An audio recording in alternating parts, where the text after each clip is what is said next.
Ад саўдзелу рэжыму Лукашэнкі ў гвалтоўным перасяленні і перавыхаванні ўкраінскіх дзяцей да вайсковай супрацы з Расіяй і супольнага ўхілення ад санкцыяў. Хельсінскі камітэт Злучаных Штатаў ладзіць у палаце прадстаўнікоў Кангрэсу слуханні пра ўдзел афіцыйнага Менску ў военных злачынствах Крамля.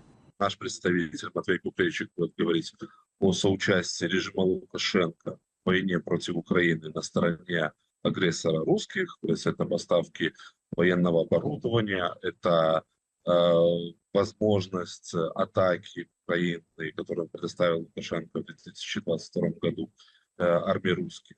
Это не делал народ, такое решение не принимал народ, такое решение принимал исключительно Лукашенко. Пра арганізаваны рэжымам Лукашэнкі міграцыйны крызіс на межах краінаў еўразвязу на слуханнях распавядзе кіраўнік Міністэрства замежных справаў Літвы Габрыэлюс Ландсбергес. Украінская юрыстка Кацярына Рашэўская прэзентуе доказы дэпартацыі і перавыхавання ўкраінскіх дзяцей. Напярэдадні гэтая ж тэма ўздымалася на адмысловым паседжанні Рады бяспекі ААН.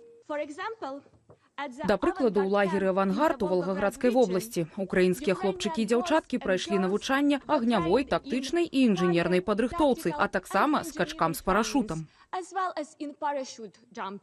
Паводле прадстаўніцы офісу Зяленскага, цяпер у вышуку амаль 20 000 дзяцей, якія зрабіліся ахвярамі незаконнай дэпартацыі і прымусовага перамяшчэння ў Расію. Але рэальная колькасць такіх дзяцей можа быць значна большай. Гэта сапраўднае пасведчанне пра нараджэнне Маргарыты Пракапенкі, украінскага дзіцяці, якое нарадзілася ва ўкраіне. А гэта тое, што з ёй зрабіла Расія. Перайменавала яе ў Марыну Міронову, ды і лжыва заявіла, што яна нарадзілася ў Расіі. Тое, што расійскія ўлады рэалізуюць праграму русіфікацыі украінскіх дзяцей, падкрэслілі даследнікі Єйлаўскага універсітэту. Даследаванне выявіла 314 дзяцей з Украіны, якіх пасля ўварвання Расіі ўзялі ў сістэматычную кіраваную праграму Крамлём прымусовага ўсынаўлення і выхавання.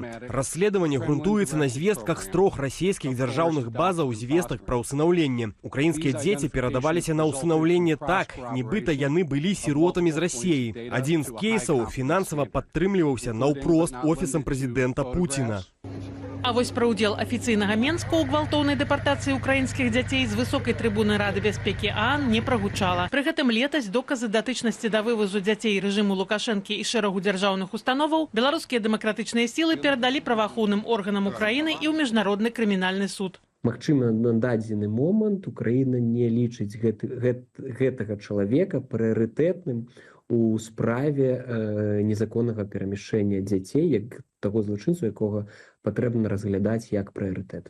Паводле розных ацэнак, з пачатку паўнамаштабнай вайны ў Беларусь з акупаваных Расіяй тэрыторыяў вывезлі сама меней 2500 малых украінцаў. На даручэнне Лукашэнкі дзяцей прывозяць нібыта на аздараўленне. Меня там обвиняют в том, что я украл детей украинских. Арганізацыяй размяшчэння ў беларускіх лагерах займаецца фонд паралімпійца і праўладнага грамадскага дзеяча Алексея Талая з дапамогай беларускага таварыства Чырвонага крыжа і асабіста яго кіраўніка Дмітрия Шаўцова. Днямі праўладная партыя «Белая Русь» арганізавала прывоз у санаторый Жамчужына на Лепельшчыне 38 дзяцей з так званай Данецкай народнай рэспублікі. Ірына Дарафейчук, Белсад.